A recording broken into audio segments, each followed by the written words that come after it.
எல்லாருக்கும் வணக்கம். வர தைப்பூசத்துக்கு முருகப்பெருமானுக்கு நிறைய பேர் விரதத்தை ஆல்ரெடி ஸ்டார்ட் பண்ணியிருப்பீங்க. நானும் ஸ்டார்ட் பண்ணிட்டேன் விரதத்தை. இன்னையிலேருந்து தான் என்னோடய விரதத்தை நான் ஸ்டார்ட் பண்ணுறேன்.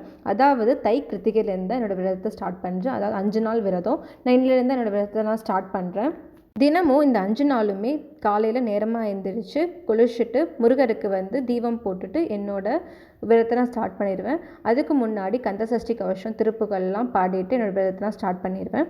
அதாவது நீங்கள் என்ன பண்ணுறீங்கன்னா, ஒரு விரதத்தை ஸ்டார்ட் பண்ணுறதுக்கு முன்னாடி ஒரு டெசிஷன் எடுத்துடுங்க. எதுக்காக நீங்கள் விரதம் இருக்கிறீங்க அப்படின்னு நினச்சிட்டு ஒரு டெசிஷன் எடுத்துகிட்டு உங்கள் விரதத்தை நீங்கள் ஸ்டார்ட் பண்ணுங்கள். எல்லாருக்கும் கண்டிப்பாக சொல்கிறேன், ஒவ்வொருத்தவங்களுக்கும் ஒவ்வொரு விஷயம் இருக்கும். அந்த விஷயத்தை நீங்கள் கண்டிப்பாக முருகன் நிறைவேற்றுவார்னு நினச்சிட்டு நீங்கள் விரதத்தை நீங்கள் ஸ்டார்ட் பண்ணுங்கள். நம்பிக்கையோடு அவங்க விரதத்தை ஸ்டார்ட் பண்ணுங்கள். நான் ஸ்கூல் படிக்கும்போது எங்களோட தமிழ் வாத்தியார் எனக்கு சொன்ன ஒரு விஷயம் என்னென்னா, நாங்கள் கிளாஸில் இருக்கும்போது ஒரு பாடத்தை ஸ்டார்ட் பண்ணுறதுக்கு முன்னாடி எங்கள் கிளாஸில் நாங்கள் ஒரு ஸ்லோகன் சொல்லுவோம்.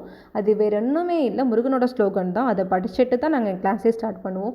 வேலுண்டு வினை இல்லை, மயிலுண்டு பயம் இல்லை, குகனுண்டு குறை இல்லை, மனமே மனமே கந்தனுண்டு கவலை இல்லை, மனமே மனமே அப்படின்னு ஒரு ஸ்லோகனை சொல்லிட்டு தான் நாங்கள் என்ன பண்ணுவோம்னா எங்கள் கிளாஸை ஸ்டார்ட் பண்ணுவோம்.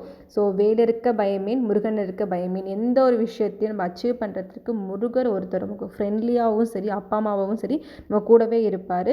உங்களோட விதத்தை நல்லபடியாக ஸ்டார்ட் பண்ணுங்கள். நன்றி.